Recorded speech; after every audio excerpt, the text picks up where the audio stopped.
Bernie Wessels, we call you up for Eubanks project. You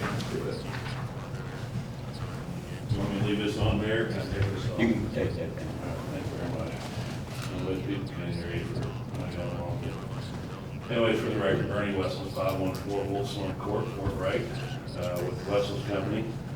I think most of you are familiar with the project that we've been talking with the Eubanks family about, and also with some of the city staff and the mayor. It's for the additional, and Don Ruberg's here representing Eubanks family, so if you have any questions for him. We've been kind of working on this with them for, I don't know, Don, it's been over a year, probably? Yeah. So probably over a year working with the Eubanks family for the additional on the reserves of Meadowwood, for an additional, it seems like it's gonna be about 85 lots. We do have, do you have that, you wanna put that up on the screen?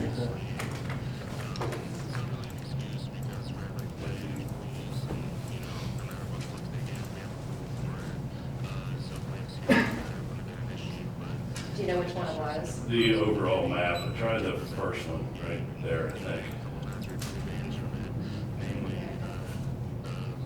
Where's that it?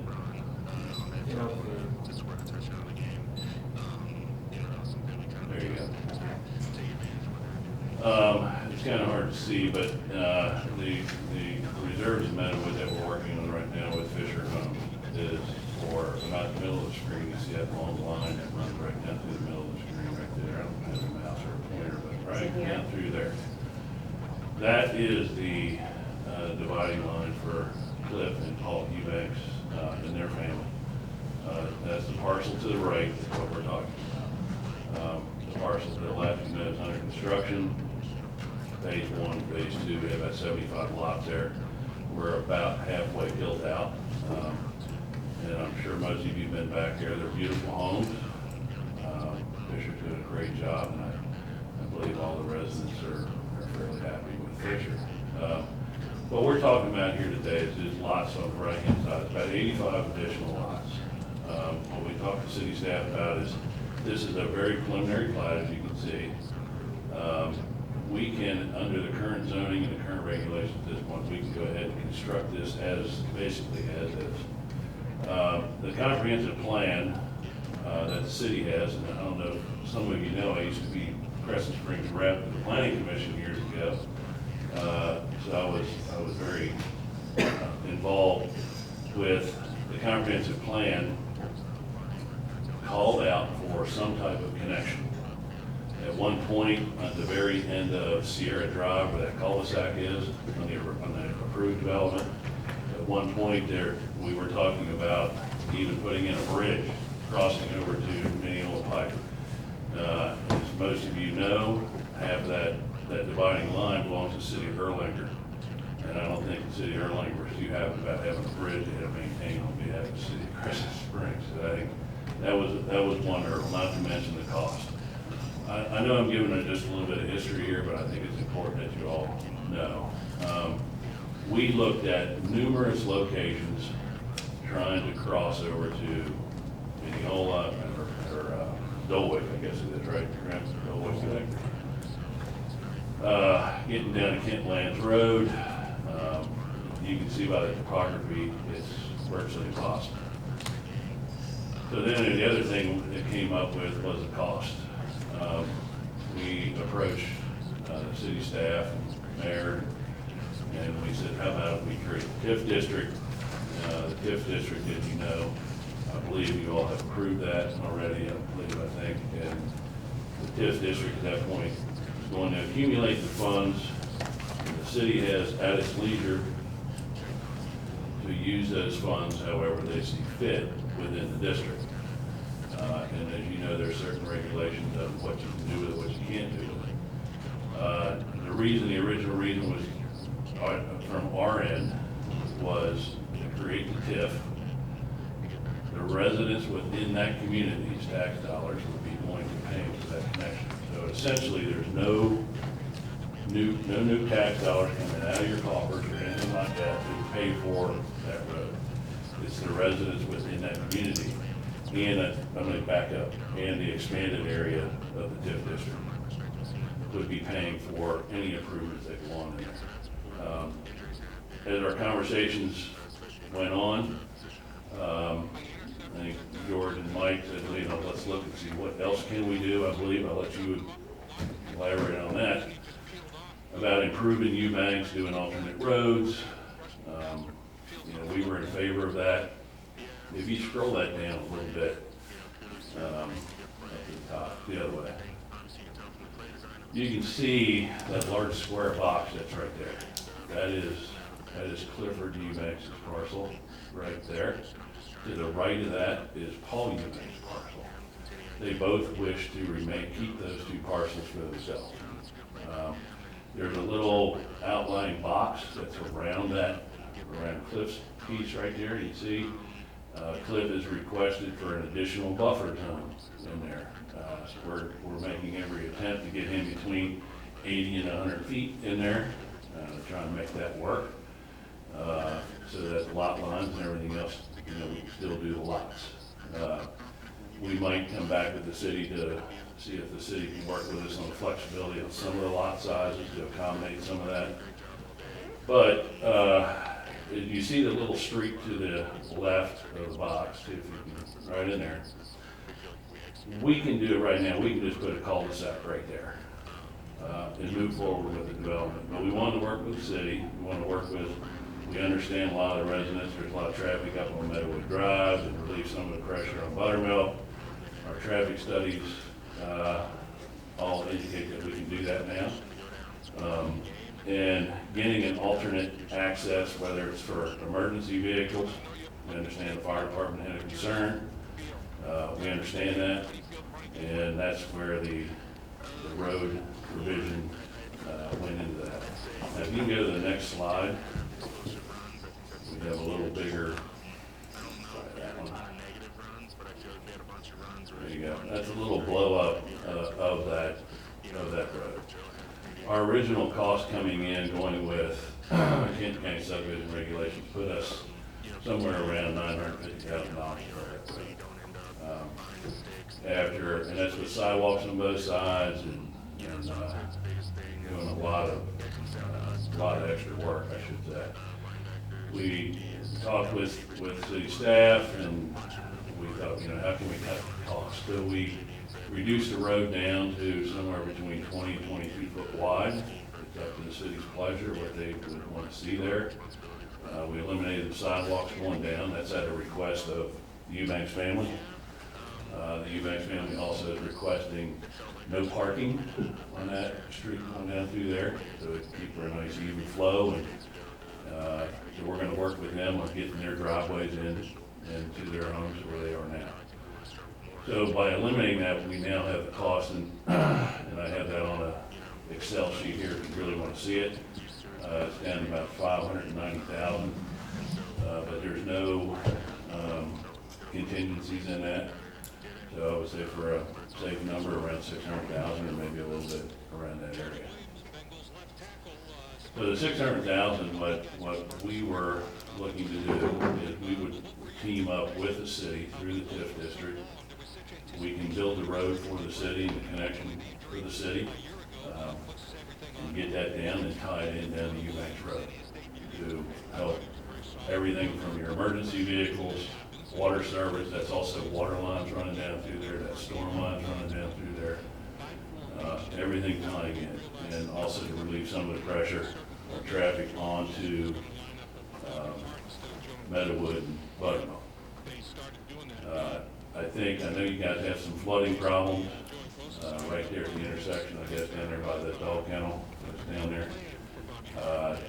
We can also, with the dirt, we can help raise that elevation a little bit to alleviate some of that. I think in working with George and I, we're kind of talking a little bit maybe with SD1. So we are open to all suggestions a little bit to raise that little short section to get rid of that. I don't know if the road's intended to be a permanent thoroughfare or more for emergency access. It certainly makes sense.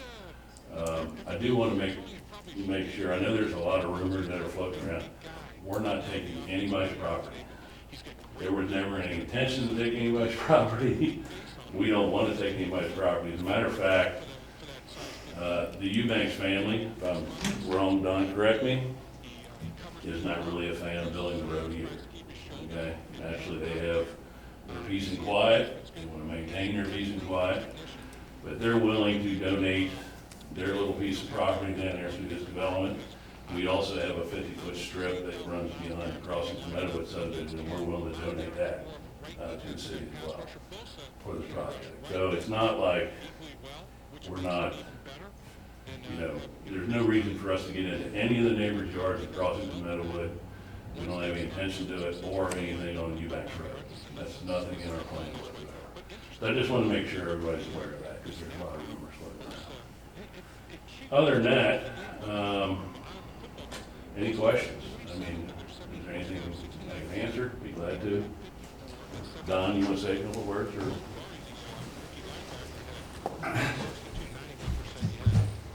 Good evening. My name's Don Bruberg. I'm an attorney here in town. I represent the Eubanks, Cliff, Paul, Diane, and Carol. Cliff and Paul have resided in the city for decades. They intend to continue to reside there.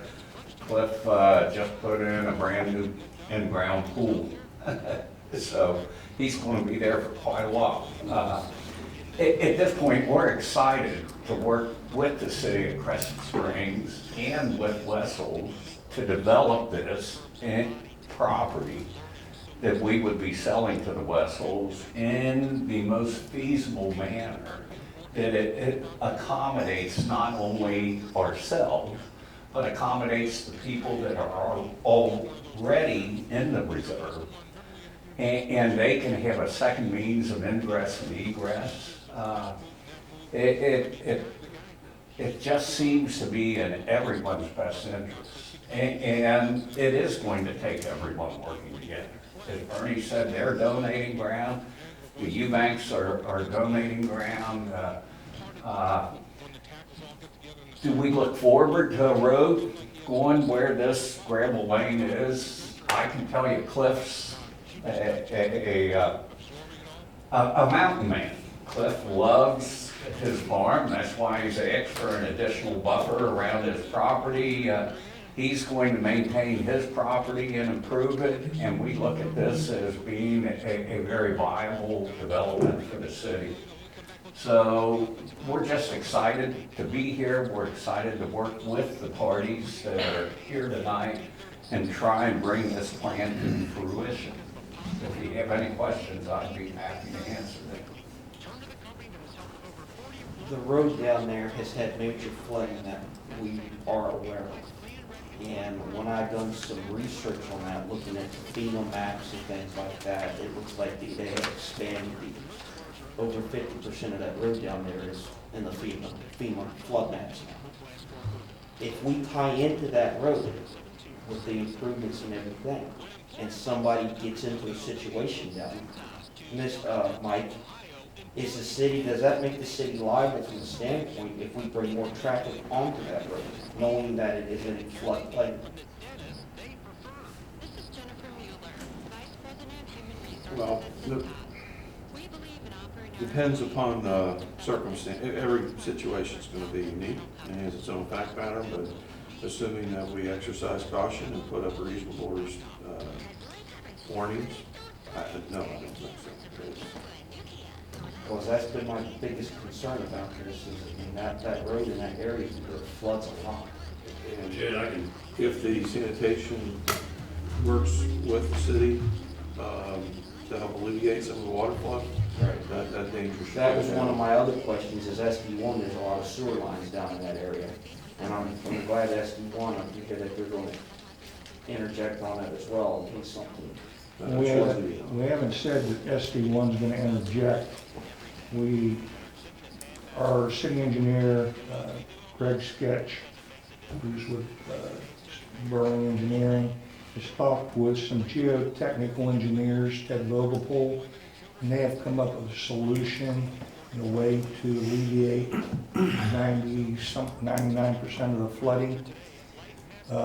And to go back to what Michael said, whether you have one car or whether you have 100 cars, you have a potential, if there's flooding, and a loss of life. We've had one person drown down there that was sitting by the creek when it flooded. It didn't actually flood the roadway, but she fell into the creek. That was years ago. That's why we need to take the steps to eliminate more slippage and correct the problems that we have with the road now, so we don't have them in the future. Jay, maybe I can address this a little bit. We're willing to work with the city, okay, on the dirt, on raising that elevation that first little bit. I know George talking to me about it, and I think it's great. That you're gonna address it or not. I'll address that. Yeah, so we're willing to Okay. work together with that. You know, the city at any time, you can put a one-arm gate here in that road if you don't want anybody using it for now. I'm just looking for my, I understand. a liability I agree. situation, I because, I mean, it opens up liability for everybody. I agree with you. I think the opportunity that we've got here, like I said, we don't really need the other access to building development. The Eubanks family is not really in favor of it. We're looking at the whole picture. You know, we have two accesses getting in and out of the community now, so we're fine. But since it's on the comprehensive plan, if we can all work together, TIF district helping to fund it, we're willing to work with It everybody. benefits everybody. It benefits everybody. It's gonna relieve a lot of pressure on Meadowwood Drive, on a lot of the residents up there, on Buttermilk Pike in that upper section. You know, I think it's a win-win for everybody, honestly. So, I don't know if anybody has a question, one of my other questions I had is that stream down there, is it a protected stream from the EPA standards if we go in there and start disturbing I stuff? don't know. I'll address that. Okay. Okay. I just want to confirm, you guys said that there would not be a sidewalk, is that right? There's no sidewalks on what we propose. Now, the grading plan is set for a sidewalk, so if the city wants to add it, wants to put it in later on, that's fine. We were trying to accommodate some of the feelings of the Eubanks family and some of their, you know, their feelings as well. So, if you want to put a sidewalk in, we can put one in. Yeah, I was just curious what those kind of preferences were for not having the sidewalk, like just trying to reduce traffic, or? Well, normally in this situation, Greg, correct me if I'm wrong, but it could be almost a 28-foot wide street. In some parts, where the Sierra Drive connection is, it's 30-foot wide, if I'm not mistaken, either 20 or 30. Because there was anticipation of a possible bridge going all the way over to the other side. So, you know, then we talked, right now we're proposing 20. We can do 22, 25, whatever the city wants, it's just gonna change the number on the cost. So it's kind of up to you all, what you all. So it's more of a cost thing, not so much like we don't want people walking past our property, or, you know, just kind of checking in there. Right, and, you know, I might have to rely on George and Mike on the TIF funds on the dollar number. Well, not to interrupt, I'll let you, but real quick, Joel, there is no sidewalk on Eubanks current road. Right. So we really don't want to go tying a sidewalk in to a roadway that does not have a sidewalk, and create that situation. How wide is the current Eubanks Road out of curiosity? Because It goes anywhere from probably 13, 14 feet up to 18 or more. So where are we gonna be able to widen that in that property, in that roadbed, without possibly taking some property? I'll present that, but to talk about right now, the majority of Eubanks Road has dedicated right-of-way on it. Those are subdivided lots down there, it's a dedicated right-of-way through there. So we can move the road, our plan is to move the road away from the creek and to widen it anywhere from 16 to 18 feet. Most of it should be 18 feet wide. The only issue that you may have is at the end in the kennel area. Yeah. That is not dedicated right-of-way, that is claimed right-of-way. And under state statute, the claimed right-of-way is, you can claim enough right-of-way to maintain the road. Okay. So if you need to widen it, you can widen that road if that's part of the maintaining of the road. Okay. The other, there's just one little other area in there that's in between the kennel property and the platted subdivision. That is the Burling property that is being developed in the townhomes. And when they plat that, they will have to dedicate the highway to the city. So basically, you're gonna have, most of it is all dedicated right away. Now, what we need to do is, we will go out and mark the property lines, establish the property lines. At that time, we can see exactly, the first thing that would have to happen is, we're gonna have to get the poles moved back, and then that work. But So we have utilities costs naturally. Utilities, if they're in the utilities in your dedicated right of way, it's at their cost. Okay, because I remember the first proposal we had on this, it was $3.3 million, which you wrote up. Are we still in that same sum area, or is it less? Less. How much less? Half. Okay, What we come up with contingency is that it's half. Probably, in looking at that, when we did that preliminary estimate, I can tell you that what we did, the drainage areas in that would have went up. okay, That wasn't really accurate because we were looking at a drainage area. We thought we were gonna be sizing culverts similar to what was above us, and when we found out the size of, especially the drainage area at the end, where we're even talking about the end of the road, yeah, that is significant.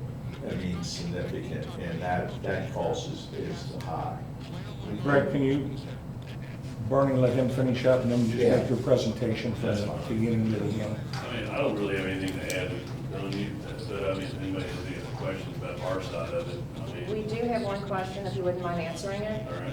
Someone wants to know, why can't the access road come off the last street in the final phase and avoid the road altogether? The access I road. assume this would be the last street. Well, if you look at, we've looked at all the way around that topography, and you can all clearly see it. It is a cliff straight down that for the bank side, but it's pretty steep all the way around. And that's one of the reasons why, I mean, we looked at it all the way at the very end of Sierra.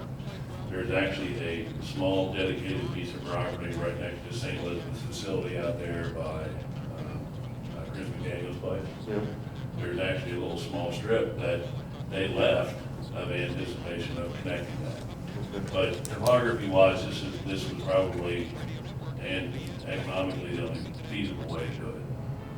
Answer the question. Thank you. When would it be built? Does the whole subdivision have to be done? Well, it depends on when Don makes me close the deal right away. We're pushing to close. We still have that short cul-de-sac to do on phase 3 of your reserve, and then we would move straight into that. You know, we're willing, even on connecting the road, on when to build the road, we're up to, it's up to you guys. If you want us to build that in the first phase, or some people think we should build it later, in the last phase, we're open to all that too. So, you know. The thing we want to stress is we want this to be a collaborative project where everyone is benefiting. Sure, all of us are giving up something, but it's for the common good and for the good of the other citizens that may use that road in the future. And I think, you know, maybe elaborate on your thing, SQ1, and look at all that, Look at all that. Yeah, because when I looked at that same thing. you know. stream down through there and saw the sewer lines and everything, I just, They'll oh look at my everything. gosh. Our water retention. and Oh, it's our just, I mean, sanitary somebody hit a sewer sewer. line, we have an environmental nightmare on our hands. We So, still have to, you know, achieve a capacity yeah, allowance from SD1, stormwater, retention pond, detention, all that. We have to balance everything. Mr. Wessels, Yes. how much room is needed between the current crossings property lines and the actual road? Say that again. how much room is needed between the current crossings property lines and the actual road. I think they want to know how much, what's the distance going to be between the road and their back of their property. Well, it's gonna be within a 50-foot right of way. So that current property line is gonna be, there'll be some grading going on there from the property line down. Because there's, can you zoom in on that at all? Yeah, they're plus. It's a plus up there, April. Is it minus? Keep moving over left. Might be Chad. No, just over across the bar in the middle, you see that plus sign? Left, Yeah. Right there. Okay. Roll up now, now carry it over a little bit. You can see that property line from the rear of the crossing right there. You see how steep that is, right? Go Right to your here. right. Go to your right a little bit, right? Down further on this side of the property line. You can see how steep that is right there. So we cannot get into the rear of those homes. We have no intention of doing it. But we will be doing some grading right there. And then any right of way is all worked out with the U-banks and whatever we have to do just to get the road in. But there'll be a 50-foot right of way there. If you look at the other drawing, I don't know if we got total on the other drawing. The third one, or the one we marked out? So. Second one, I think. There you go. That shows, if you want to blow that up for everybody at home, they can see it a little bit better too. Now bring it down. There you go. That shows the existing topography from the edge of the property line. So if you see the cut lines on the right-hand side is where we'll be probably getting into it on that, as it goes down the farther street. A lot of it, as you can see, is going to stay untouched. It's too steep already to do anything with it. I wouldn't say 100% untouched, but, you know, minimal. If that helps. Okay.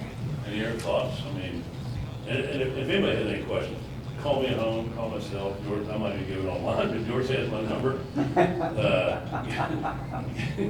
Just give me a call. I mean, you know, I know a lot of you on here, we've been around here for a long, long time.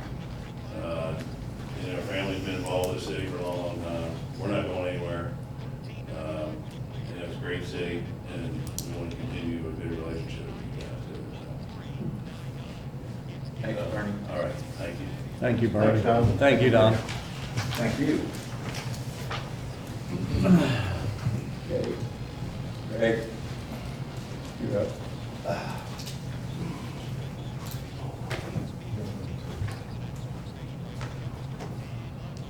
I'm Greg Sketch. I'm representing Burling Engineering, who we've been working with the city on this project.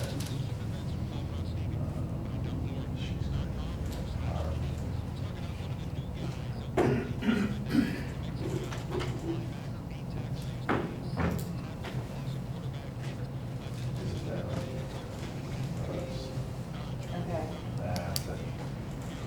It's gonna be a little bit tough to see some of this, but let's zoom in, I'm not sure. I'll give this to you.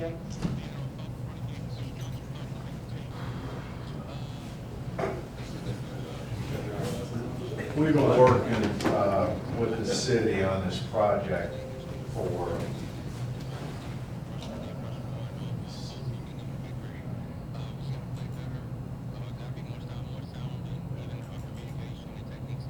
I'm going to start off with this, with the topo and that. This is the intersection of Erlanger, Crescent Springs, and existing Eubanks. And at one time in our discussions, and this may have been some confusion that was out there, we were asked to look at what would it take to actually relocate this road to get it completely away from the creek. And as you can see faintly, I'm just going along the center line. This is what the alignment that we were going to come up with and come across all the way and into the next property, all the way around. Here's the kennel here, coming down here to the end of the cul-de-sac or whatever you want, the end of the city maintenance. Greg, I'm sorry, could you speak up just a Oh, little? I'm sorry, I'll put this over. I'm watching Facebook, sorry. So what we were doing is that was what, when that, and in doing that, that would have been, meant the city was gonna need to take those properties. As Patrick referred to it, about an estimated construction cost was about $3 million.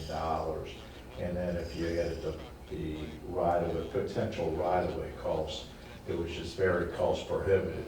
But this was gonna provide and then continue on as Bernie presented, going up on improved Eubanks Road, the gravel part. But this was gonna be a 20-foot pavement width, and what it was gonna provide is basically what I would say is a second primary access to the subdivision, okay? It was gonna be a primary access that you were gonna have wide enough, traffic-wise, 20 feet, no parking. It was gonna provide 10-foot lanes, plenty of room to navigate it for it. One of the issues that we came up with on that was not only the cost, but now what happens when it all hits down here at this intersection. We have Western Reserve roads coming down over here, and then farther up, of course, you've got the intersection with Buttermilk Pike. This is state maintained, and in my experience, as I was county engineer for nearly 20 years in Boone County, my experience is basically the state does what the state wants, and you need warrants to get stop lights, stop signs, and it isn't that hard. I mean, it isn't that easy to do. What we ended up doing is the city requested, what do we need to do to improve Eubanks Road, the existing Eubanks Road? And what we came up with is, okay, maybe this isn't a second primary access, but it's a secondary access. Talking with emergency services, they very much wanted a secondary access to get into that subdivision because of getting back into there. If one of those, something happens on one of those streets, basically, the rest of the subdivision is cut off of emergency services. So what we did is it was kind of twofold, and I can't zoom this up, I don't think. Yeah, that would be it. But it's hard, I'll just try to walk you through it.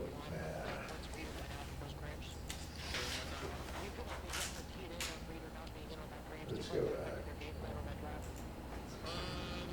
We did two things. What we did is we basically looked at, as George referred to it, we asked Geotechnologies to look at what do we need to shore up the road itself with the creek.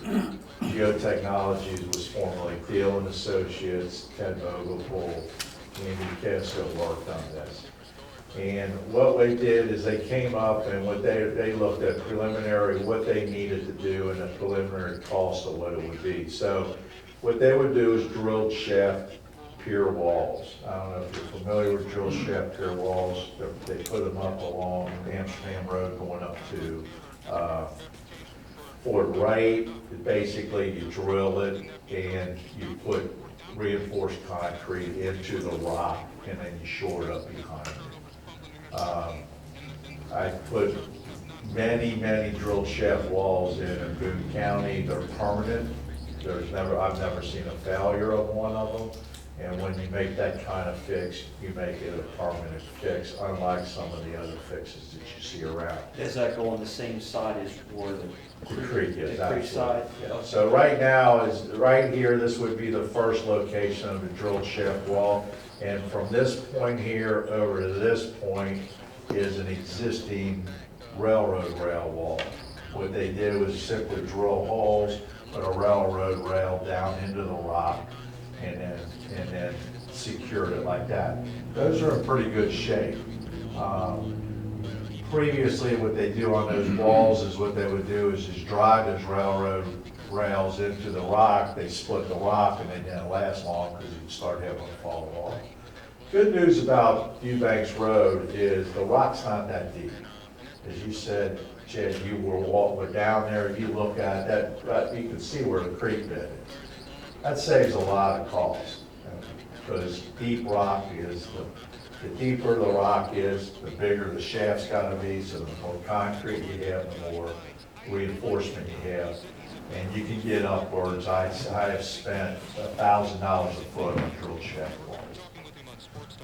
This isn't that case, it's gonna be probably not quite, it's a little bit more than half of that would be, that's what the estimate is. So what we did is we left we would keep that railroad wall in, and then we would start at the end of the railroad rail wall, we would pick up and do another drill shaft wall down here. We go on down, and there's another point right here. You can see where these points are. These points are where that creek's going at that road. There's no problem right here because the creek's cutting back here. As soon as it starts to cut back, this right now is out, there's an area right there where there's a slip of current. It's a low spot. If you drove that road, there's a low spot there. That's where we would put one in right there. The other good news about drill shaft walls is if you start to get failure beyond the wall, you simply continue the wall. So in you're other not words, making a cost of the whole thing right now, but in the future you may have to add to it. shouldn't we put that then into the contingency fund? Because I've seen enough of that wall, the undertone to the road, and there has been repairs by the city. Should we also include that in the long-term contingency funds? You could, and what we were gonna have is geotechnology was gonna do an inventory of this road, and then they would point out those areas that they would think that you have to repair within 5 years, then 10 Great. years, and 20 years, and they do that. They did a number of roads for me where they provided that inventory. Okay, They will good. go out there and do borings, they'll know exactly where the rock is, and the good news about that is once they do that up front, then when they do the design, they already know where the rock is, so they know how much the design is. As you go, you have right in here, you have Gabion Baskets wall, and then there's a little section in here, it's hard to see it, but there is a little section right there, about 40 feet in between the Gabion Baskets. We were gonna go on and put a drilled shaft wall there. And then as you come down beyond that Gabion Basket wall, we would pick that up and we would put it down to here. So those were the walls that we were projecting to do at this time. How many feet is that right at the moment? Right at the moment,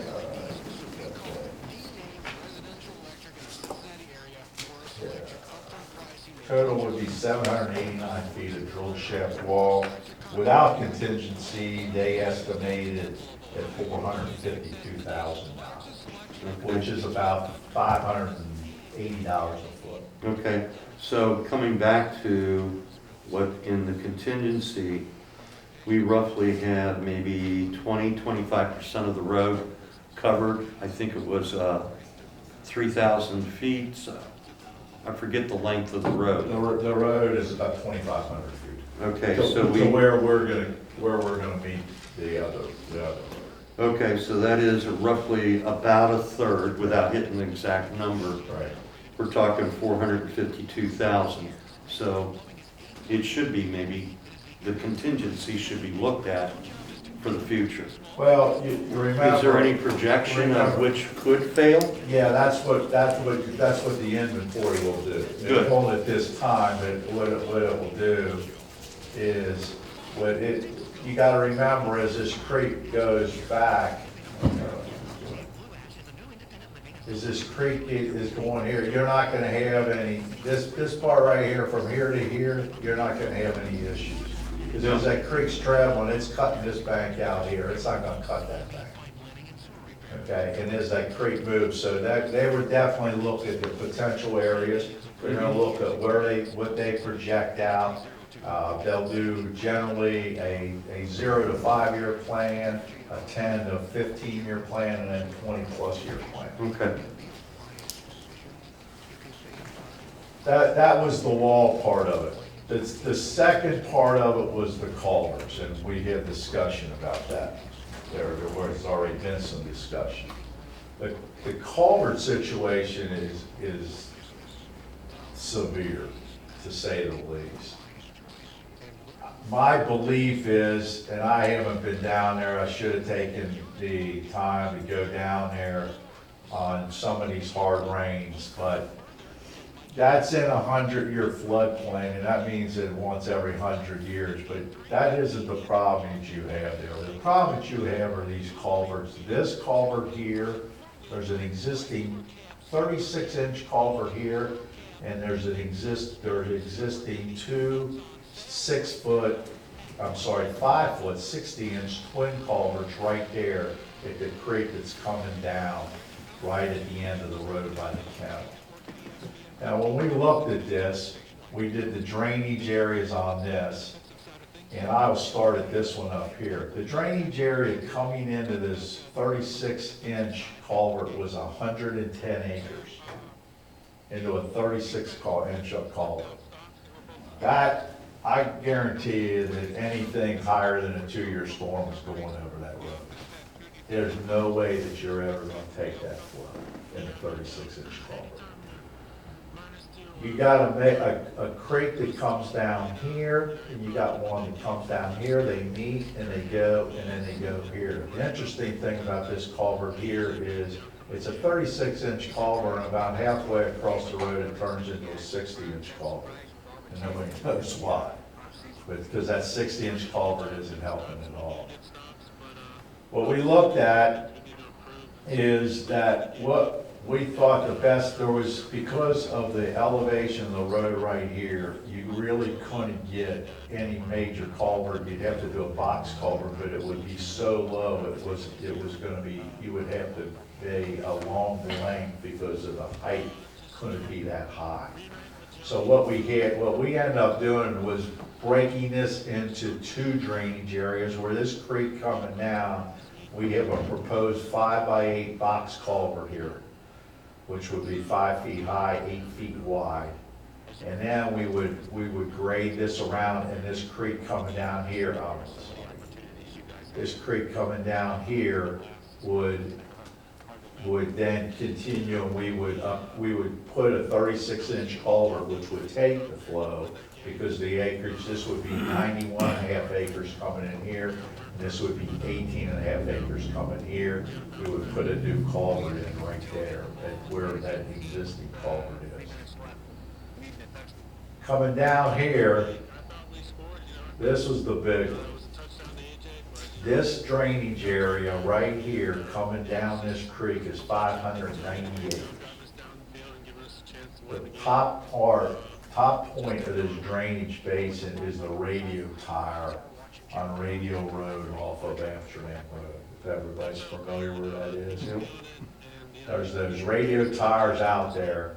That's where the farthest point in this drainage basin, so a drop of water that hits that radio tire is eventually gonna get all the way down to here. These are so severely undersized that the biggest problem you have on both of this is not necessarily coming out of this main dry creek basin, it's coming across here. And it's going across this road from what's coming down here. The two 5-foot culverts, one actually is halfway full of rock. To get, and you're talking about the 100, we looked at the 100-year storm, and what we could do to hold a 100-year storm and get it under traverse this road right here. We are proposing 3 7x10 boxes, 7 feet high and 10 feet wide, which will give you a total of 7 times 30 openings to get that through. And you compare that to 2 5-foot diameter culverts, and it's significant. Now, the one thing that will need to do is to get that height.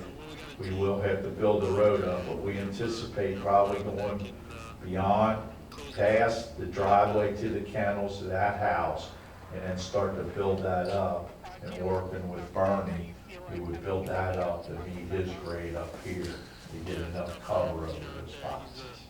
When you say we have to build up the grade, Yes. does that mean the kennel, then that property has to be looked at? So we would start that grade back here. It's hard to see on this, but there's a wall, Yeah. our wall goes up to here. Yeah. Bring that thing in and doing some grading.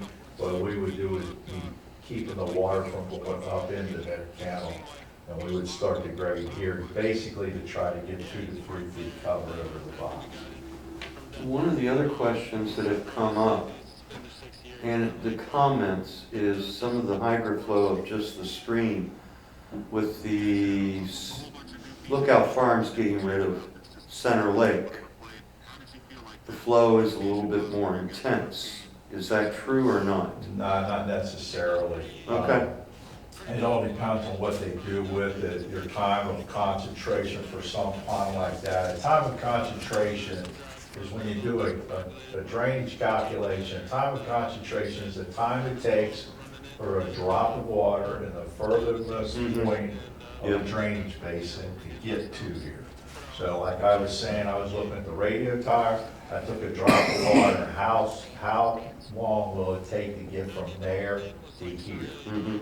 So just to think that that has to come down, that hits a pond there off of Amsterdam Road, it's north of Amsterdam Road, goes across the culvert, goes in that pond off Lauren Drive, goes down, goes through Amsterdam Village, goes through Wood Creek, which I think Berlin did a 6x6 box there for you guys. And it comes all the way down and then comes down this channel. So that's what it is. So when you look at time of concentration, that lake they're really looking at is basically flat and just going right over it. So you're not gonna, it's not gonna, if you take that pond out, that's not gonna affect it. Okay. The other thing, the question was about the stream.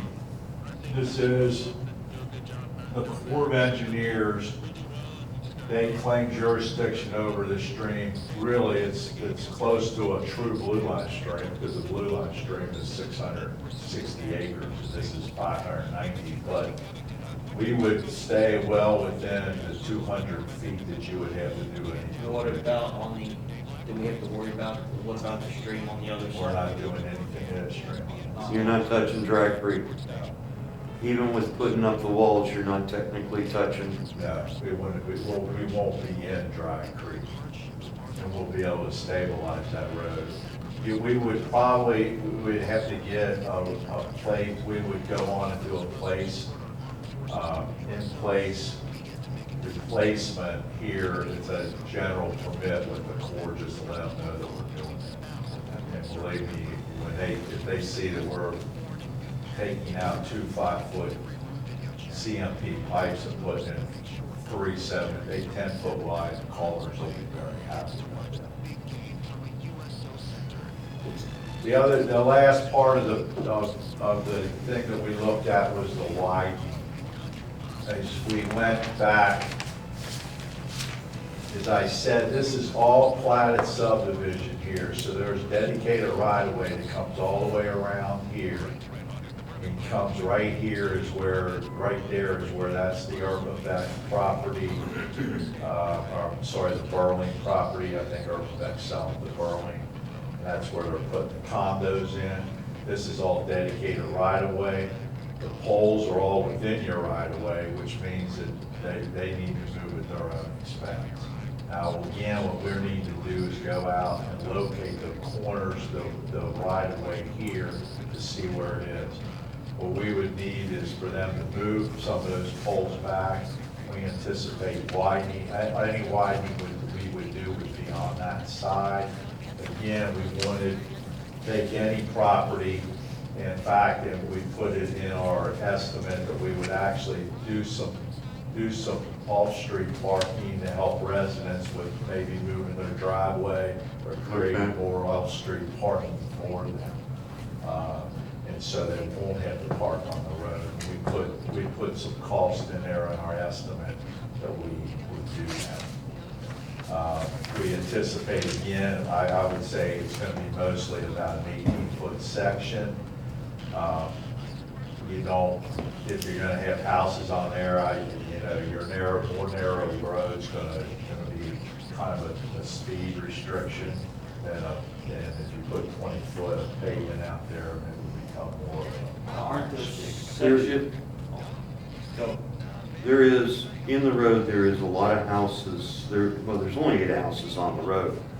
One of the key concerns is when you say 18 feet and there is distance there, when does it come to a point where the road, you take the easement right and the house is too close to the road? Is there any governance on that? The only thing that governs that would be minimum setbacks, and probably any of these houses right in here. Yeah. Those houses, they're not conforming to your zoning regulations. Anymore, no.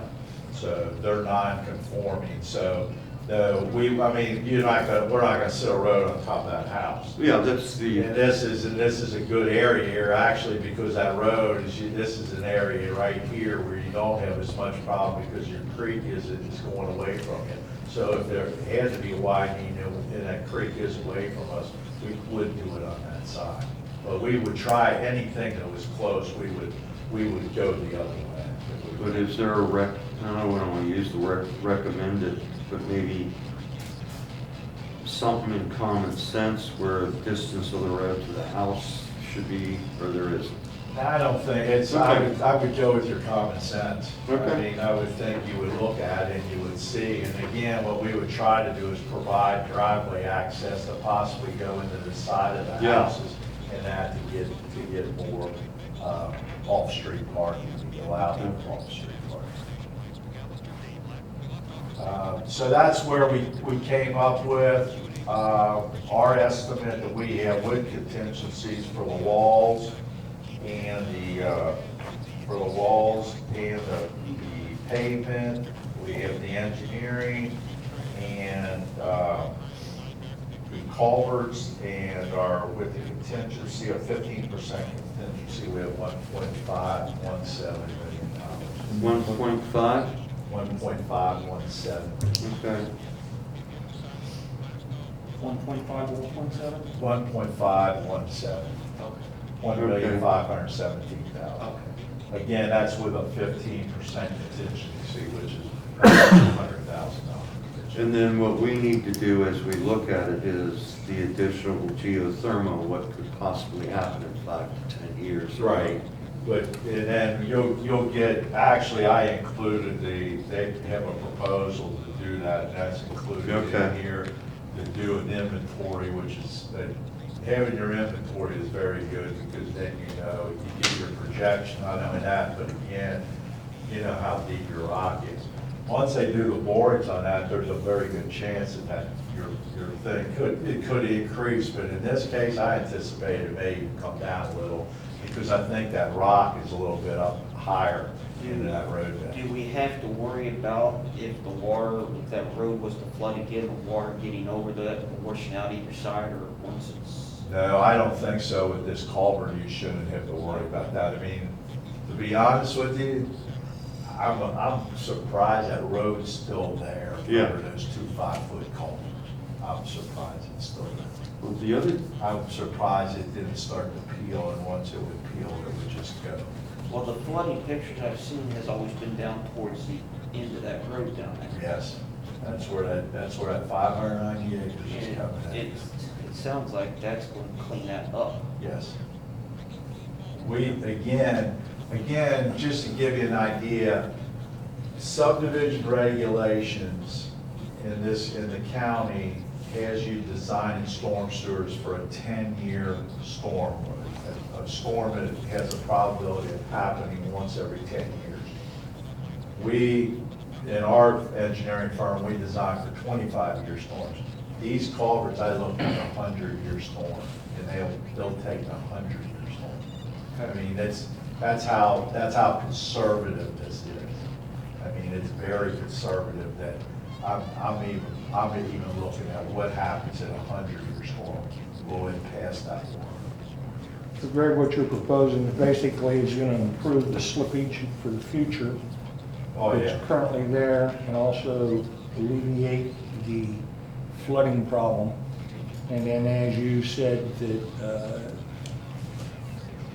the other engineer, Ted Robopol, will do a proposal to do an estimate of a 5 to 10 year Yeah. plan, which is what you would do with all roads. Yeah, if any road susceptible to slipping like this is a very good thing to have an inventory of, do an inventory, so they'll look at the entire length of the road, and that's what they're gonna think. They're gonna look at, what's the chance of this failing? Again, the nice thing about drilled shaft walls, if you have, all of a sudden, it starts to fail at the end of that wall, and now you gotta put another 100 feet on there. If you're only paying like 500, that's gonna give you about $50,000 versus if you're doing the whole thing and it's $1,000 a foot, you're paying $500,000 for things, which I have experience in doing that.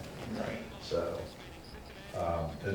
any type of road like this is I think it's very wise to have a road inventory. Again, they're gonna know exactly what the rock is at each of these borings. And they're gonna pick where to put the borings in for those potentials. I think that's any questions. Yeah, and maybe I'm underinformed, so let me know, but with the Woodhill development going in, how would that kind of influence runoff? It shouldn't, Okay. only from the fact that by the regulations in SB1, the thing is they got to detain their water at pre-development rates. Gotcha. So what is coming down right now, they shouldn't be putting any more than that. And the SD1 regulations even chokes it down even more on a 2-year storm, is really for water quality purposes, and what they call Q critical, it even makes it less than the pre-development. Time to go home. Your time's up. Suffers on day. It's a high blood pressure pill alarm. Anybody else got any questions? Thanks, Greg. That's it. Thanks, Greg. You can contact me anytime also through George, and I'll be happy to send anything. I just need 1.7, you said? 1.517. 1.5 to 1.7. Okay. Thank you, Greg. Mr. Ripperger, Yes, ma'am. thank you. A couple of the residents down Eubanks have stated that they have not been contacted about plans for this road. They were wondering if and when they'd be contacted about the road. We will contact them probably within the next 10 days, I would say. We haven't decided to go with this project yet. It has not become before council for a vote. Tonight's meeting was basically a presentation by our engineer, what can be done with the road and what can be done with the connector road if the city chooses to do so. We had talked approximately a year and a half ago, Mr. Hackett, Mr. Bailey, myself, we were trying to find a plan to improve this road, to make another connection and so forth. The numbers that Mr. Hackett come up with, because he was basically doing the numbers, we had to find a way to find a funding mechanism to put this in place, to be able to fund it if we did choose to do a program. That's how the TIF district got created and formed, which Mr. Daly will address in a few minutes. However, in this process, the numbers come up to the point where they're anywhere from $7 to $9 million, which was cost prohibitive. In doing so, that would have put us in a position to purchase some properties along Eubanks Road in order to do the project. But due to the cost, it's unfeasible. So we kind of more or less dropped the project for a while. We went back, took another look at it, looked to see if we could do it any cheaper. And this is the first presentation that Mr. Sketch has come up and presented with us tonight on a new program that we can do. We've been working in conjunction, Mr. Dillon and I, with Mr. Sketch and Mr. Wessels But what we could do to salvage this, create another egress into the reserves, into the subdivision, be able to eliminate some traffic, be able to get emergency vehicles in and out as if a catastrophic event happened. And this is the first time that we've actually made this presentation. We can meet with anybody that would like to meet with us, explain it, show them more in detail. This is the first drawing that we have seen since last year that I'm aware of, and the first drawing that we've done from Mr. Wessels. Actually, Mr. Wessels, I believe, and Eubanks has just come to an agreement here in the last few days on the property itself.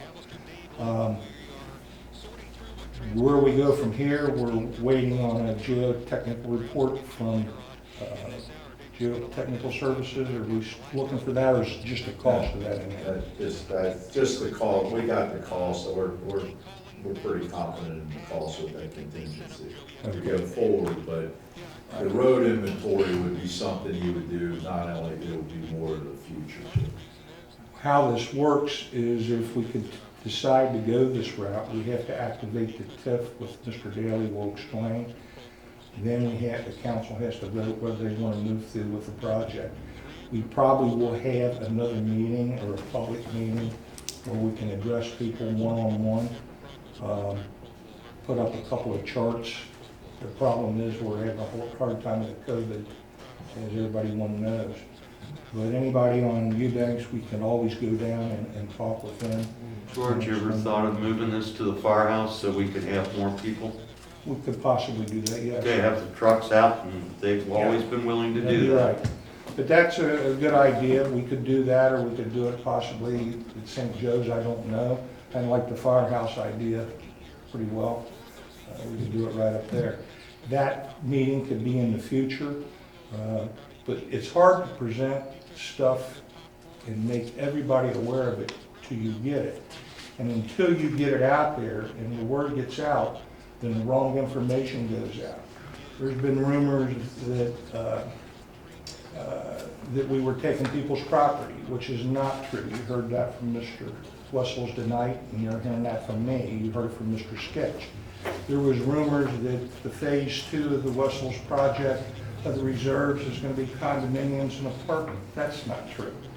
For single-family residential, that's what it's zoned for. In order to do condos or apartments, you'd have to do a zone change, and I'm the guy that does that. And we're not doing a zone change, nor have they asked for that. That all the information, false letters have been sent out. False letters was sent out that the return address where it came from was from one of our employees. That's not right. You know, we're trying to do what's best for the city, the residents of this community, and we're all trying to be upboard about it. Our doors are open every day. Anybody can come in and ask anything they would want, and they can get a copy of anything that they want. All they do that for. Okay, Mayor, can I just one comment that Bernie made is, and the city asked us also looked at other alternatives there to make this connection. And as Bernie had said, we looked at it pretty hard, and the topo just won't allow you to do it. It just, because you have to come down at a certain grade, maximum grade, and once you hit that, the bridge was gonna be so long, it was gonna be just very cost prohibitive, we couldn't even get near it. So we did look at other, not only Bernie looked at them, but we looked at them also, and we looked at hard on even going to try to grade something in, and it was just cost prohibitive. Just to add on to that, one of the attachments that you have from our engineer is the percentage of grade that's on there, which meets the subdivision regulations. So, I mean, if you can pull it up, it's the third attachment, which shows the percentage of grade for. One of the things that came out when we went down to county, the percentage of grade was running anywhere from 11 to 12 or 13%. How much has that been reduced?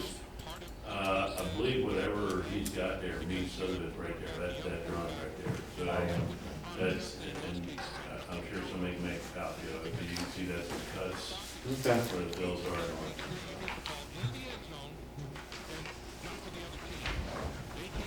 You can drive up that gravel road, you can kind of see it, it's not really, Been up there. yeah, it's not that bad through there. He's got 12% going into a 4%. So 4%, that's a significant change.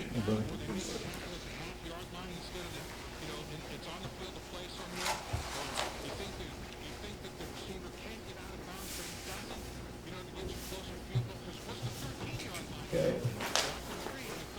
Any more questions? Can I just comment real quick? I think Mr. Ripperger covered it very well on all avenues, including the TIF. Obviously, on the agenda for tonight, it was listed that we were going to be doing a reading from Municipal Order 2020-10 to activate the TIF. However, we are not going to do that tonight. We've received a lot of feedback, whether it be via phone or walk-ins or email of citizens that do have questions and concerns, and we are listening to them. And one of the things we want to do is not do this reading tonight, to wait to do a Q&A, question and answer kind of meeting setting, to where staff can have a setting with the citizens and enable them to be presented with Mr. Wessels and Mr. Sketch and myself and George. And it will be a good opportunity for them to understand this project even more and to have questions so we can try to answer them for them. But what we're thinking about doing is having a sign up for this Q&A.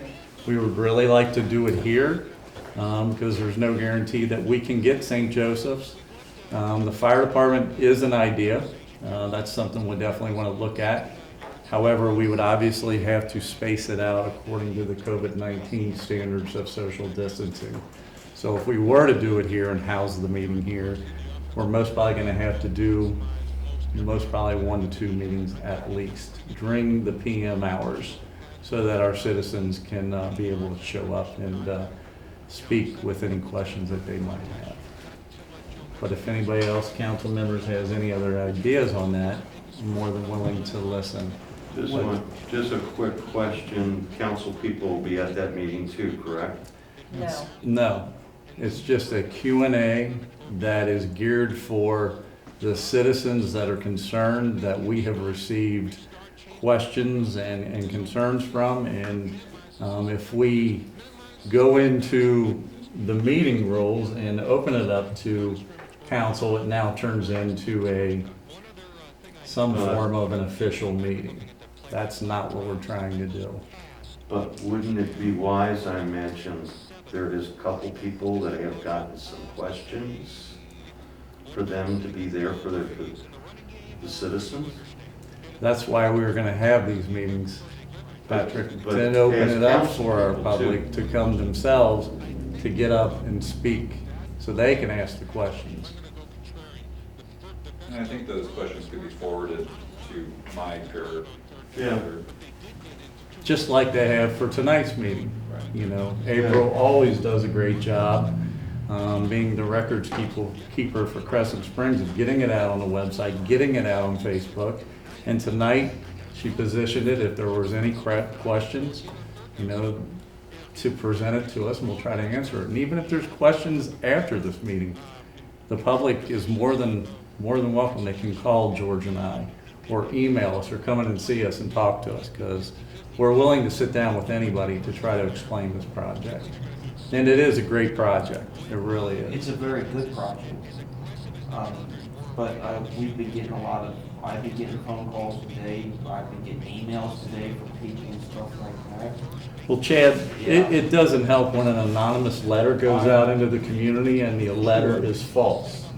So that doesn't help the cause of this project. And it's nice tonight for us to have Bernie and Greg and George be able to talk and give the truth on to what the project is truly about. And just from my understanding, we don't want to formally hold what would be a public hearing Correct. with council because of What? For the same reason that we did this the way we did tonight, too many people, the COVID restrictions, we don't know how many people would show up. If too many would have showed up, we would have had to cancel the meeting because we couldn't Do have we- accommodated that. Understood. I'm thinking when Bill Hills had the big public meetings about the, what was the project you were? Sanctuary, The head of the River Ridge. yes. Are we allowed to do that? Can we go out of the city? Kent County had meetings at River Ridge when we were discussing Bromley Christmas Springs Road. And we had several public meetings there with people making presentations, and we had four poster boards with different things on it and so forth. That was at River Ridge. Which could be done here. We actually had one of those here, I believe.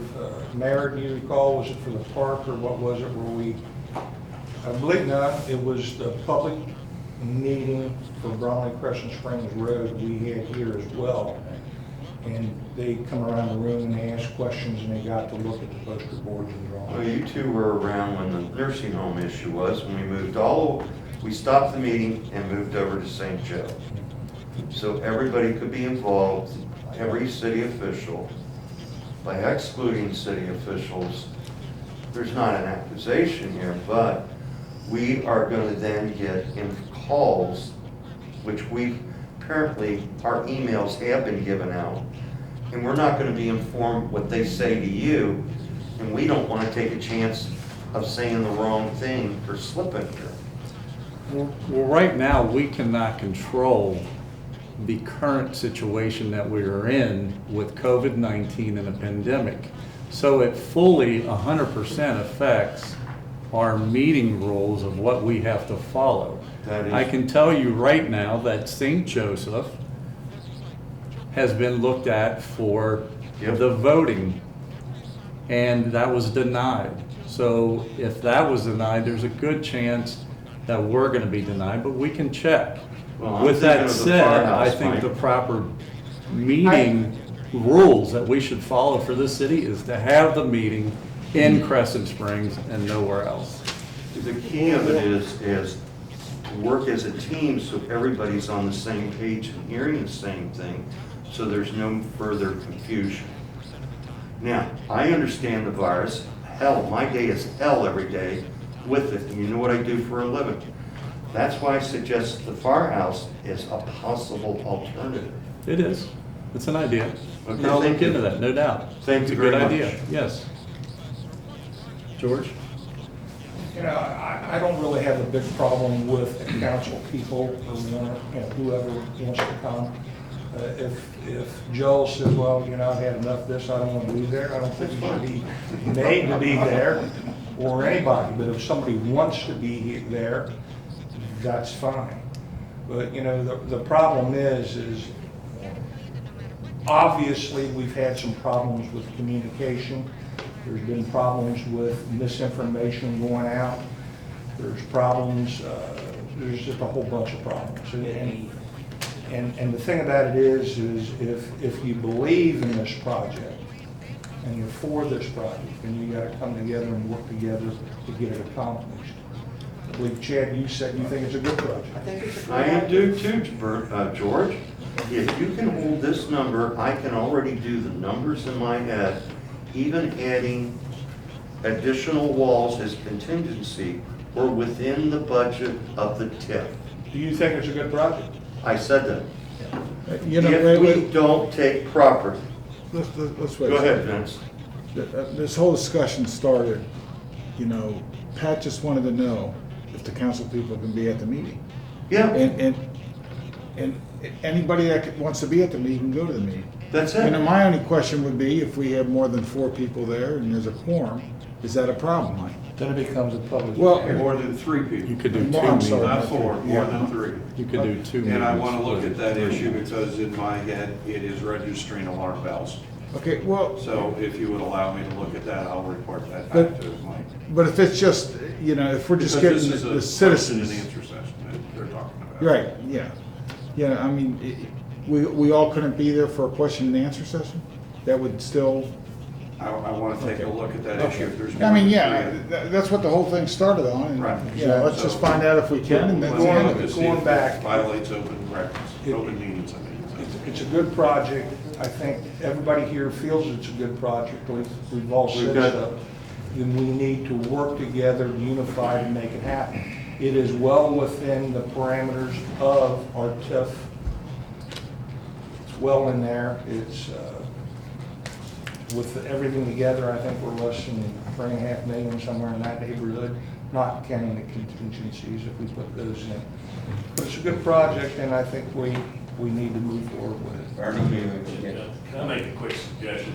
As a member of the Full Ride Council, we've also debated the same issues, but I think if, as long as council members are not conducting any official business, because everybody gets together for a Christmas party, you know, those kinds of things, this is just my personal opinion, the city attorney's obviously got to address it, but you have Christmas parties, there's social gatherings, you have a St. Joe's Festival, you're all walking around, as long as we're not conducting business, you know, we welcome everybody there, we will be there, however you guys do it. Your point's well taken, and I understand that. Yeah, thank you. And everybody needs to keep in mind, that we're not gonna make everybody happy. Not everybody's gonna be for it.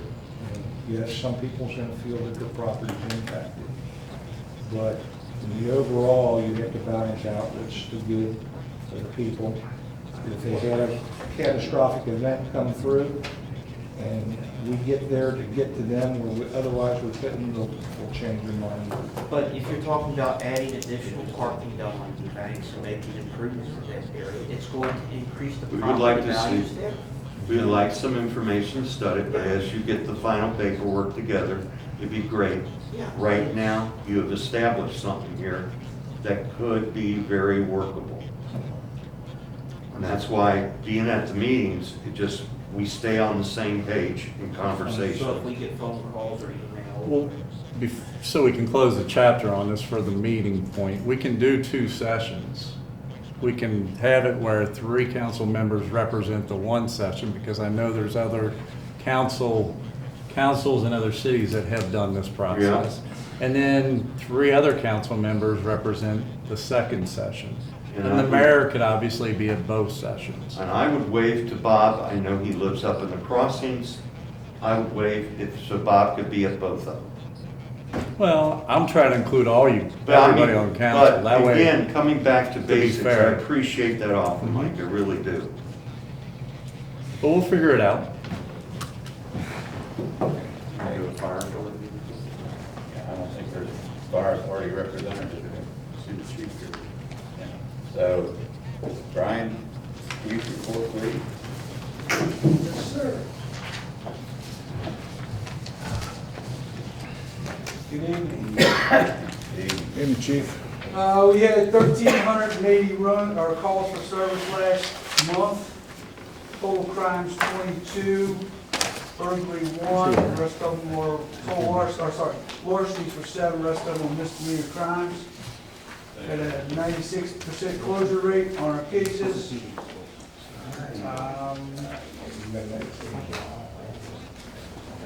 What we're seeing is we're still staying drunk, DUIs and drunkenness, and drugs are our major crimes that we're getting into. Total collisions were 28, had 1 injury collision, 1 injured, one commercial vehicle. Buttermilk was the high crash rate, followed by Anderson and then Grandview. We had speeding tickets on 75 and 75 south and north, 42 and 25 respectively. Out of the cases for the end of the month, I'm sorry, I'll jump through this real quick. We closed some cases here in Crestwood Springs. We were able to close a couple of cases. Most of them were drug-related cases. Had several possession of controlled substance cases. We closed both those, receiving over. We closed that with an arrest. Possession of marijuana. We had several thefts that are still open and ongoing, and had 1 non-criminal death. at 132.5 hours of overtime for the month. That includes federal overtime grant, some shift coverage because we are short 2 people right now with Sergeant Hall being in school. Any questions on any of that? One, Yes, sir. maybe you've expressed this before, but what's the special area check? Just basically areas we're just keeping a watch on, we log it that we check the area. Complaint of speeding or stop sign violations, we'll do a special area check, and we'll sit on and watch it and write tickets if we have it. Any other questions on the report for that part of it? I do have some other additional things. Have you seen much of a change with the type of activities that are going on? Or Nope. COVID stuff and things like that? No, our problem areas are the apartments. Those are our problem areas. We're crushing Meadowwood right now with the drugs. We're looking at a couple other areas that are gonna be problem areas, we do believe. We're gonna try to stop them as fast as we can. But right now, your major crime areas are your mall and your apartments. That's where your crime's at. If you look at a heat map, you'll see that. And it's all a lot of the same thing, drugs is driving most of it. You've had there's some closures of some apartments down in Covington that people are now moving out here. In fact, one of the newest apartments has half of Covington in it. So we're keeping an eye on it. We're working as hard as we can. So we'll monitor it, we'll create cases, and we're working with Meadowwood Meadowwood and all the apartments over there are working very well with us. If we have something, they'll evict the persons. So once we get the problem solved, we can eliminate it. But it's just, you gotta catch it. So it is a lot. I mean, it's just a lot going on. There's a lot of people there. So it's not out of the ordinary, but that's where the problem areas are. K9 has recertified nationally. He passed all certifications, so he's good for another year. We'll do that every year. That's it. That's all I really got. Any other questions? Yes, sir. Any problem up at the park? It's been very quiet, actually. Very quiet. Yeah, it's just No problem. No problem.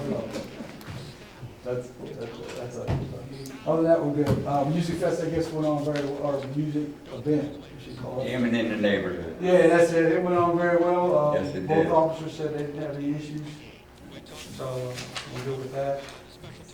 We're probably gonna do something a little different with Shop with a Cop this year because COVID's not gonna allow us to do Shop with a Cop.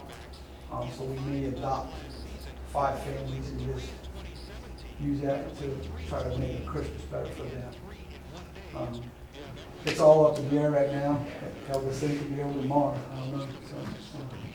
But that's what our plan is for right now. Thank you for your support for jamming in the neighborhood. They did a good job. We had a good turnout. Yes, we did. No problem. It was fun last night. Yeah. No problem. A business owner commended the police department's visibility, so. We're trying to work, like I said, that's what, that was our main job, when we said, tell what we can do, we out there visible. Heck, I was out driving in the cruiser all day today, just making traffic stops, so we're out there, we take care of business. That's why we will see. Thanks, Chief. Good luck. Thanks, Steve. I was gonna say, George, I can't find them with a search warrant.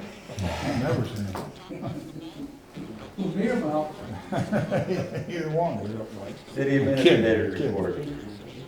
Thank you, Mayor. I have one thing to comment on tonight at the council meeting. It's regarding the Firehouse Committee. We met last week on September 10th. 2 of the things that came from the meeting itself are 2 of the subcommittees that are involved with this main committee. The first one is the Interlocal Agreement Committee, and the second is the Finance Committee. The Interlocal Agreement Committee, we met 15 minutes prior to the last meeting. We made just a little bit of progress, not a lot. We will actually have our first official meeting this week, September 17th, here at the city building, to finally get into that interlocal agreement and talk about it.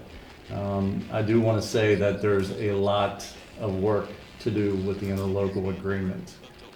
That is not something, we are even close to being finalized on, and that's something that George and I are on that committee. But we do look forward to working with Villa Hills and the fire department's representatives. The Finance Committee meeting is going to be meeting soon. Obviously, Nick is on that committee along with Councilmember Hackett. They have started discussion of when they are going to meet also. The RFP has been finalized, and there is a timeline I sent out to everybody. September 17th is when we'd like to have the RFP to the vendors. September 28th from 3 p.m. to 5 p.m. the RFP pre-bidding meeting will take place. We would like to see the RFPs returned by December 12th by 5 p.m. And then the RFP review committee will complete reviews prior to December 22nd. Interviews with potential vendors will take place January 21st. And hopefully by the end of January 2021, the contract will be awarded to the firm. Other than that, that's all I have, Mayor, but if there's any questions from anyone, I'll try to answer them for you. Okay, thanks, Mike. One thing, the water fountain in the park, loved it. Looks great. What do you think about the basketball court? Is it redone? I haven't seen it quite yet. Yeah. Oh, has it? Okay, no, I just saw the new. It's been blacktop. Oh, has it? Okay, okay. Okay. Next is zoning administrator's report. I've got two things to report on this evening. I received a request. I've been in contact and conversations with Speedway officials in reference to the purchase of 100 Chrysler, which is the Flotman building. They have an option to purchase that property. As you know, and everybody has heard, 7-Eleven has purchased Speedway. I've talked with the officials and they basically told me that they've been told to continue the purchase of the property and continue with the request for an application to do a zone change, to change the Flotman property to mixed commercial so they can extend the Speedway gas station onto that property. They put a request in writing asking us to make application. We've asked Mr. Baker to prepare a municipal order authorizing the mayor to authorize his designee to make application to change the Flotman property 100 Chrysler from mixed land use to mixed commercial, which will allow for Speedway to expand their gas facility. The second thing is I've received the bid specs from Berlin Engineering for the drainage issues that we're having in the back. I was in contact with Mr. Hennessy, who owns the property that runs from our property line to Overlook Drive, where the drainage problem comes down. He does not wish to participate in having that water encompassed into a pipe through the middle of his property. He did not want to give us an easement, which I believe there's an easement there. So what we're going to do is to fix our drainage problem that's going into the back of our parking lot. And we're going to catch it on our property. We're going to pipe it toward Buttermilk Pike, take it down the grade into a storm catch basin on Buttermilk Pike. To do that, I have to put it out to bid. I've given the information to April to advertise to accept bids for that project. And then she'll also set a bid opening date, probably 21 days from the date that we advertise it. I'm guessing on an amount of days, but that is in the process of being done. Other than that, that's all I have to report. Do you have an estimated cost? It's probably going to be around 32 to 33,000, just over the minimum, Okay. and somewhere in that neighborhood. Okay. Bob, do you have anything on economic? I'm sorry. Do you have anything on economic? We're just trying to finalize the programs that will be contained inside of our overall economic development initiative. Meeting every 2 weeks. I think we're meeting the 22nd is our next meeting. So, got it. All right, thanks. Mayor's report, I don't have anything. Next item is old business. Second reading of ordinance 2020-10, creating assistant city administrator zoning administrator position.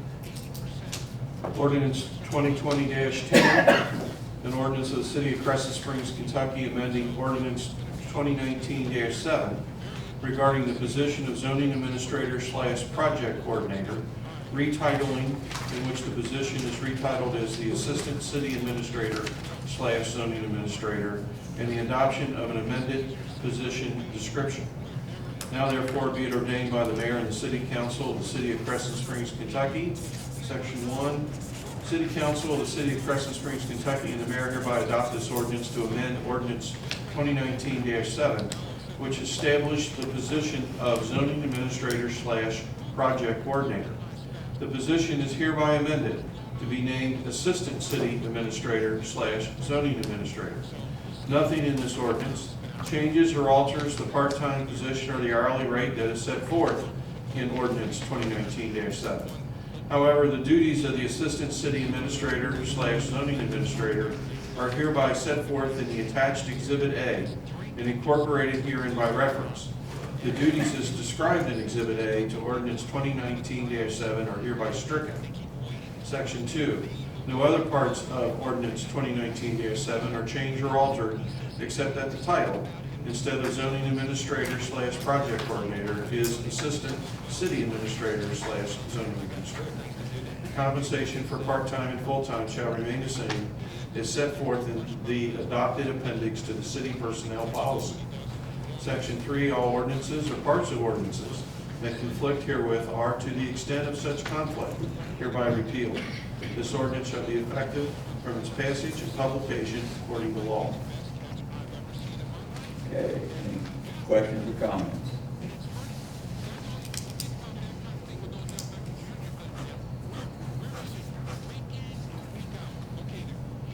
With that, I'll call for a motion.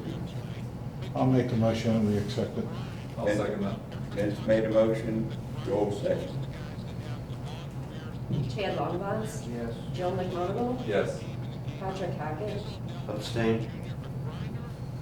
Vince Albanese? Yes. Bob Miller? Yes. Five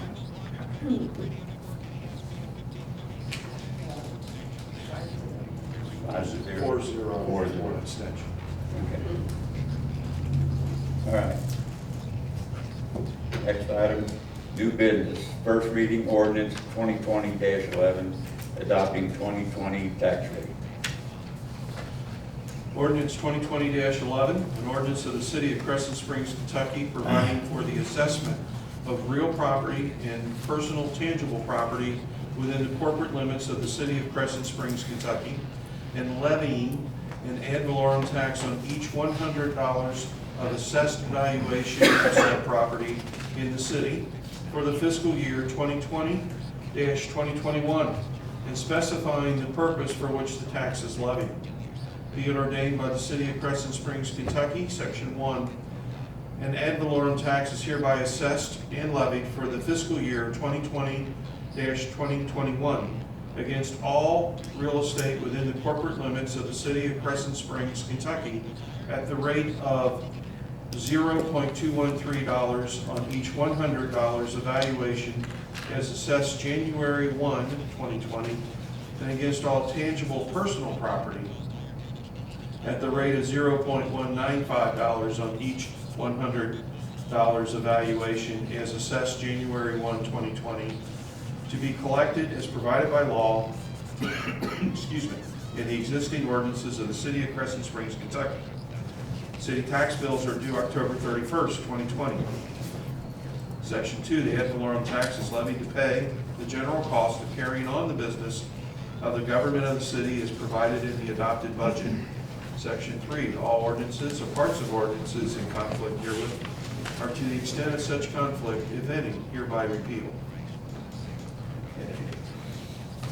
Next item, municipal order 2020-9, authorizing filing of a zone change of 100 Chrysler Avenue for MLU to MC.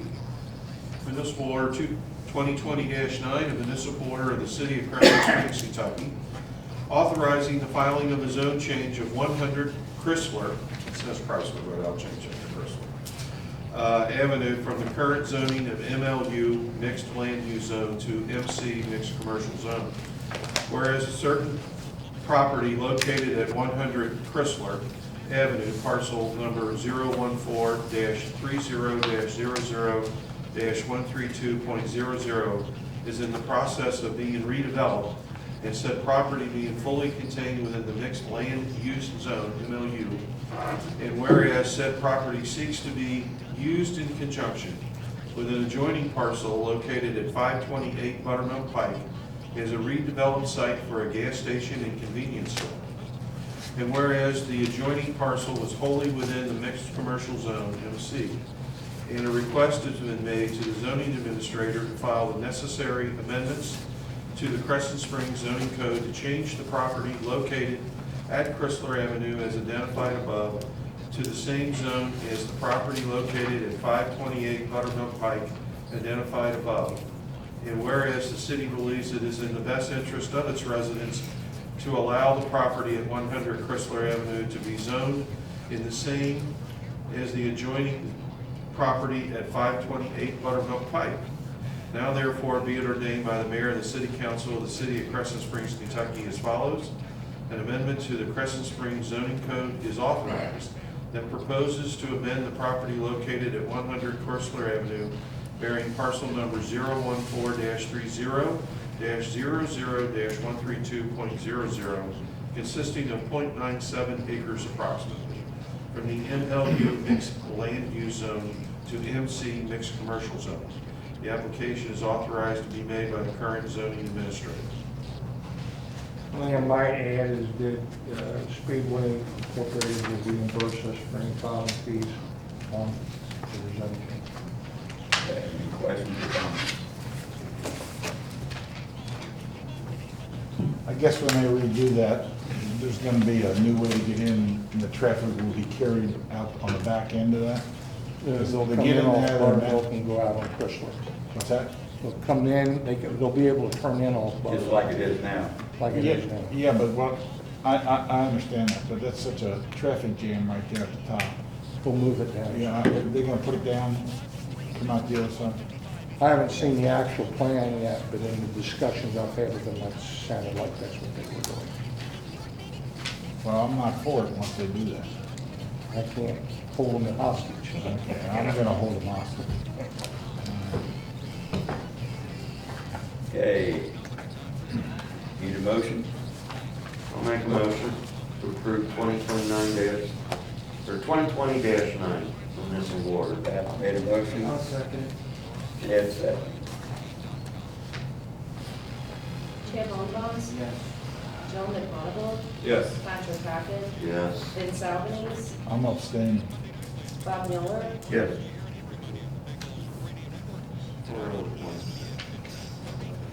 Passes 4-0. Okay. Vince? It's your time, Vince, say it. Hey, I make a motion. And I second it. We get out of here. Meeting's adjourned. All in favor? Say aye. Aye. Oh. I need to walk down and sit in this long. I'll be down. Hey, now to tell you something. Oh, you did? Yeah, sorry. Not your fault.